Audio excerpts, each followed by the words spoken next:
জয় শ্রীকৃষ্ণ বন্ধুরা, সবাই কেমন আছো? আমি সাগর বিশ্বাস ডার্ক হরিজন চ্যানেলে তোমাদের সবাইকে আরও একবার স্বাগত জানাচ্ছি। বাংলার মাটিতে লুকিয়ে থাকা অজস্র রহস্যের মধ্যে অন্যতম এক স্থাপত্য নিদর্শন হুগলি বাঁশবেড়িয়া হংসেশ্বরী মন্দির। কিন্তু কেন এই মন্দিরের গঠনশৈল ভারতের আর 10টা মন্দিরের চেয়ে এত আলাদা? কেন এর প্রতিটি চূড়া আমাদের শরীরের চক্রের কথা মনে করিয়ে দেয়? আজ আমি সাগর বিশ্বাস আপনাদের নিয়ে যাব ইতিহাসের সেই গহীন, যেখানে ভক্তি আর স্থাপত্য মিশে একাকার হয়ে গেছে। বাইরে থেকে দেখলে মনে হয় এই মন্দিরের চূড়াগুলো যেন আকাশের দিকে তাকিয়ে থাকা কোনো পদ্মফুল। মোট 13টি চূড়া এখানে রয়েছে, যার প্রতিটি এক একটি রত্ন। 1814 সালে রাজা নৃসিংহদেব যখন এই মন্দিরের পরিকল্পনা করছিলেন, তখন তিনি চেয়েছিলেন এমন কিছু করতে যা মানুষের চিন্তার বাইরে। আপনি যখন মন্দিরের ভিতর প্রবেশ করবেন, কেবল আপনি কাঠামোর ভিতর ঢুকছেন না, আপনি যেন প্রবেশ করছেন এক আধ্যাত্মিক চক্রের গভীরে। রাজা নৃসিংহদেব কাজ শুরু করলেও তিনি তা দেখে যেতে পারেননি। তার মৃত্যুর পর রানী শঙ্করী দেবী নিজের সবটুকু আবেগ দিয়ে অন্তত যত্নের সাথে এই মন্দির সম্পূর্ণ করেন। গর্ভগৃহের নীল রঙের দেবী হংসেশ্বরী যেন এক অত্যন্ত প্রহরী এই বিশাল মন্দিরের আগলে রেখেছেন।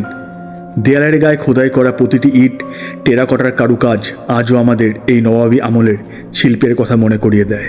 অনেকে বলেন বাঁশবেড়িয়ার এই মন্দিরের গভীরে আজও এক অদ্ভুত শান্তি অনুভব করা যায়, যা ব্যাখ্যাতীত। গঙ্গা স্রোত আর এই মন্দিরের নীরবতা যেন একে অপরের পরিপূরক। বছরের পর বছর ধরে এখানে কত সাধক এসেছেন, কত না বলা কথা এই দেয়ালগুলো শুনেছে, তা আজও এক রহস্য। হংসেশ্বরী মন্দির আমাদের শেখায় কীভাবে শিল্প আর আধ্যাত্মিকতা এক সূত্রে গাঁথা যায়। আজ এত বছর পরেও এই মন্দির তার মহিমা নিয়ে দাঁড়িয়ে আছে আমাদের বাংলার মাটিতে।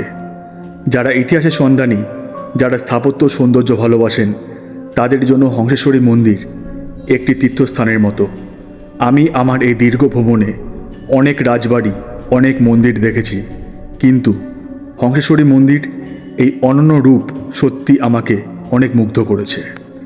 বাঁশবেড়িয়া রাজপরিবার মূলত বর্ধমানের পাটুলি থেকে এখানে এসে স্থায়ী হয়েছিল।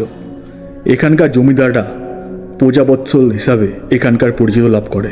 বন্ধুরা, হংসেশ্বরী মন্দিরের ঠিক পাশেই রয়েছে বাঁশবেড়িয়ার এই ঐতিহ্যবাহী রাজবাড়ি আর অনন্ত বাসুদেব মন্দির। হংসেশ্বরী মন্দিরের জাঁকজমকের আড়ালে এই জায়গাটি যেন কিছুটা শান্ত ও গভীর। 1679 সালে রাজা রামেশ্বর রায় তৈরি এই অনন্ত বাসুদেব মন্দিরটি বাংলা টেরাকোটার শিল্পের এক বিস্ময়। মন্দিরের দেয়াল জুড়ে থাকা পোড়ামাটির কাজগুলো যেন কথা বলে ওঠে। এখানে রামায়ণ মহাভারতের কত যে কাহিনী লুকিয়ে আছে। আর এই রাজবাড়ির কালের নিয়মে জৌলিশ হয়তো ফিকে হয়েছে, কিন্তু প্রতিটি ইট আজও মনে করিয়ে দেয় সেই জমিদারের কথা। বন্ধুরা, আপনারা এখানে ট্রেন পথে কী করে আসবেন? হাওড়া থেকে আপনারা ব্যান্ডেল লোকাল বা কাটোয়া লোকাল ধরে সরাসরি ব্যান্ডেল জংশন বা বাঁশবেড়িয়া স্টেশনে আসতে পারেন। যদি ব্যান্ডেল স্টেশনে নামেন, সেখান থেকে টোটো বা অটো করে মন্দিরে পৌঁছাতে খুব বেশি সময় লাগবে না।